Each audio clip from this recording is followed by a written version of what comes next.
Vamos a continuar con nuestra clasecita y ya vimos más o menos las implicaciones temáticas y las implicaciones formales de lo que es la estructura de la narrativa. Ahora sí, ya vamos a comenzar a ver las obras más importantes en la historia de la literatura universal. Voy a tratar de irme lo más rápido que se pueda, nada más señalando los puntos así como bien claves que necesitamos saber al respecto de las obras para que no se haga tampoco tan denso ni tan pesado de pues aventarnos un recorrido de más de 20 siglos de literatura. Entonces, pues vamos a irle dando forma más o menos poco a poco. Lamentablemente, igual que sucedió con la poesía, tuve que dejar fuera algunas de las obras más importantes de toda la historia. No puedo abarcar todos los países, obviamente, tiene que quedarse muchas cosas fuera, pero igual si a alguien le interesaría así como temas bastante precisos al respecto de la literatura, pues ya sabe, puede escribirme y por ahí vemos la manera de rolar, ya sea unos textos, unos cuentos, unas novelitas, un poquito de teoría al respecto de qué es y cómo se hacían estas cosas, o, o ya dependerá de cada quien, ¿no? Pero entonces vamos a comenzar nuestro recorrido en la antigua Grecia. Al igual que como vimos en la poesía, nosotros nos vamos a situar en Grecia. Ahorita no vamos a ver el género poético, pero sí me interesaría dejar algo bien en claro.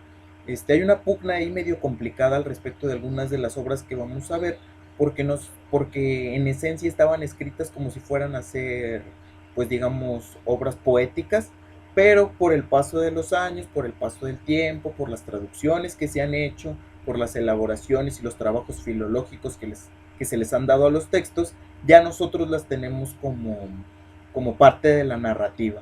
Yo les comento esto porque tanto la Divina Comedia fue escrita en verso, como también las tragedias griegas y la épica griega estaban destinadas a ser leídas y escuchadas por el público a manera de una recitación. Entonces las podríamos ver un poquito más encaminadas hacia el género poético, pero nosotros ya en nuestros tiempos y a partir de siglos mucho más atrás de nuestra actualidad, ya también eran vistos como géneros narrativos.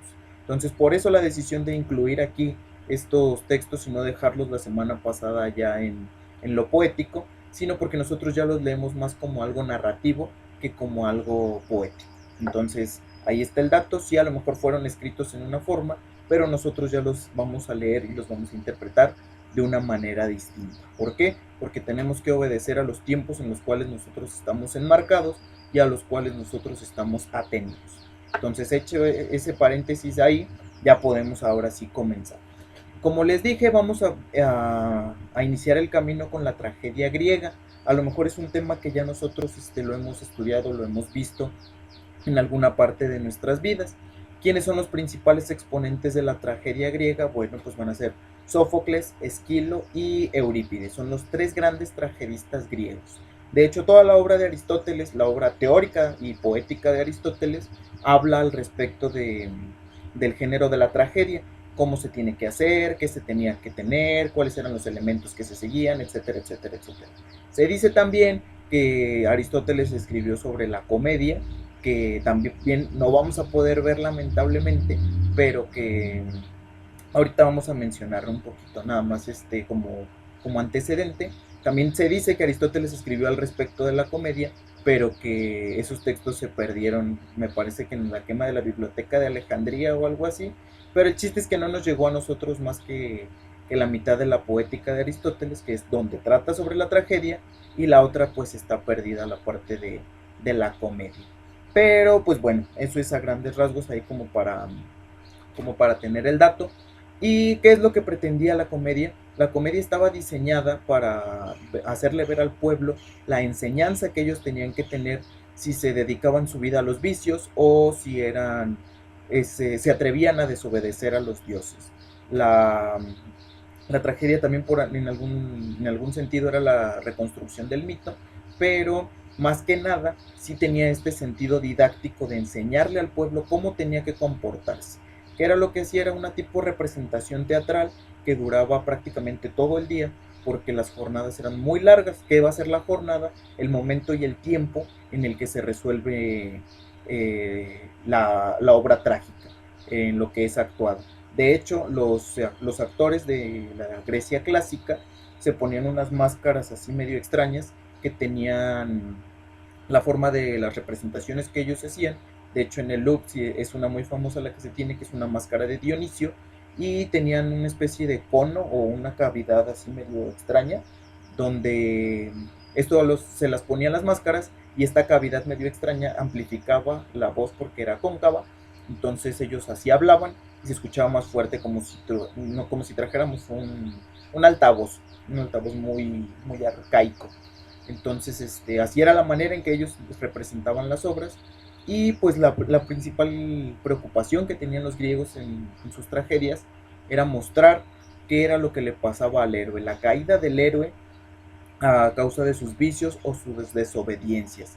Entonces, cuando ellos se dedicaban a eso, mostraban qué era lo que iban a tener como consecuencia de la desobediencia a los dioses. Generalmente tenían una parte que era cuando el héroe se dedicaba a los vicios y ya empezaba su declive, y al momento de empezar su declive él tenía lo que se le denominaba como catarsis, y esta catarsis era cuando se daba cuenta de sus errores, se daba cuenta de los males que había hecho y ya era consciente de lo que le estaba pasando por culpa de sus actos.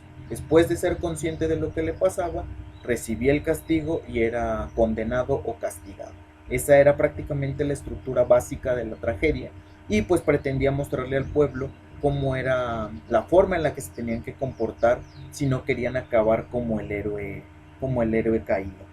Entonces, ¿qué otra cosa es importante para decir? Uh, ya duraba todo el día, las máscaras, las voces, era una representación teatral, creo que son las partes más importantes. Algunas de las obras clásicas, por ejemplo, Sófocles de Edipo Rey, que pues todos conocemos, aunque sea nada más de oídas sobre el mito de Edipo, que asesina a su padre y se casa con su madre. Este, También está Medea, de Eurípides, está La Orestiada, de Esquilo, hay muchas tragedias. Principalmente ellos son los tres tragedistas más importantes. Y hay un dato curioso sobre Esquilo, es así como el chisme, ¿no? Decían que una vez fue al oráculo de Delfos, el oráculo era este lugar donde se dedicaban a predecir el futuro, y a Esquilo le dicen, ¿sabes qué? Aquí tu destino dice que te vas a morir porque tu casa se te va a venir encima. Algo así, o sea, no se tiene la traducción literal, pero decía que iba a morir porque el techo de su casa se le iba a venir encima. Entonces Esquilo se asusta y dice, bueno, para no, para no morirme de esa manera, pues me voy al campo, y en el campo no voy a tener casa y así voy a escapar de mi destino, por así decirlo, ¿no? Pero pues resulta que al buen Esquilo va andando por el campo, va andando por el camino, y volando va un águila que traía en sus garras a una tortuga, y suelta a la tortuga, pero desde una altura muy alta. Y cuando va caminando, ay, qué pleonasmo me acabo de aventar, lo siento. Pero el chiste es que va la tortuga volando, trae va el águila volando y trae la tortuga en sus garras, la suelta, y Esquilo va caminando y le cae un tortugazo en la cabeza y lo mata. Esa es la manera de morir de Esquilo, por un tortugazo propinado por un águila. Y pues lo muestra de que no se podía escapar de su destino, estuviera donde estuviera. Pero bueno, ahí quedó más o menos la tragedia griega, y nos vamos a pasar a otra parte muy importante que va a ser la épica. ¿Qué va a ser la épica? Donde nosotros vamos a leer y el poeta nos va bueno, poeta, escritor, nos va a narrar las aventuras, el viaje, las andanzas, las peripecias, los peligros que se dan en este viaje, los recorridos, todo esto de la reconstrucción del mito, la reconstrucción del héroe mitológico, se va a dar en razón de la épica. La épica va a contar las grandes hazañas, va a contar los grandes viajes, va a contar los sucesos más importantes que se dieron. Por ejemplo, está lo de la fundación de Troya, está el viaje que hizo Odiseo, también después va a haber esta versión igual para la fundación de Roma con la Eneida, pero pues esa ya sería en términos romanos, ya no griegos, por eso nada más está por ahí la mención, ¿no? Y también estaban destinados a que el pueblo las conociera. También lo que querían hacer era que pues darle al pueblo una narración al respecto de lo que decían los poetas. ¿Y cuál era la manera de hacerlo? A través de los rapsodas y los aedos. Estos señores eran los que se memorizaban las obras épicas, y se iban a las plazas y ahí se ponían a declamar, se ponían a contar, se ponían a contar lo que decían las obras, pero todo de memoria. Entonces ya había gente que prácticamente nada más iba a ver eso y decía, no, pues sabes qué, avíntate el canto 32º, ¿no? Ya entonces el Aedo decía, a ver, canto 32º, y empezaba a contar lo que sucedía en ese pasaje en específico. A eso se dedicaban los Aedos. ¿Qué va a ser la épica griega así por excelencia? Una de las consideradas las mejores obras que se han alumbrado en toda la historia de la humanidad, pues precisamente va a ser la Ilíada y la Odisea. Estas dos obras escritas por Homero, o escritas como veremos en un momento, son la cúspide de la épica griega. Entonces, es muy importante que nosotros conozcamos porque va a ser otra vez los viajes, las andanzas, las aventuras, el reto a los dioses también, y como las consecuencias de hacer este tipo de cosas. Por ejemplo, así nada más de lo que me acuerdo ahorita de rápido, en la Odisea, cuando Odiseo está de viaje y no agradece a los dioses su favor que le están concediendo, pues los dioses lo castigan y lo mandan a vagar durante muchos años en el mar, hasta que después, creo que son 15 o 16, no me acuerdo bien del dato en este momento, puede regresar a su casa, y ya cuando regresa, el único que lo reconoce es su perro, el de Odiseo, es el único que lo reconoce que ha llegado de los viajes, porque su esposa y sus hijos ya lo consideraban muerto. Entonces ahí está el datito así como curioso, ¿no? Y ahorita acabo de hacer mención acerca de la escritura de Homero. Ay, lo siento. ¿Por qué? ¿Por qué hago esto? Porque existe una cuestión entre los filólogos, que son los encargados de estar revisando los textos antiguos, sus traducciones, cómo nos van llegando hacia nosotros, etcétera, etcétera. Y hay un debate que se llama la cuestión homérica. La cuestión homérica es que no se sabe a ciencia cierta si realmente Homero fue una persona que existió.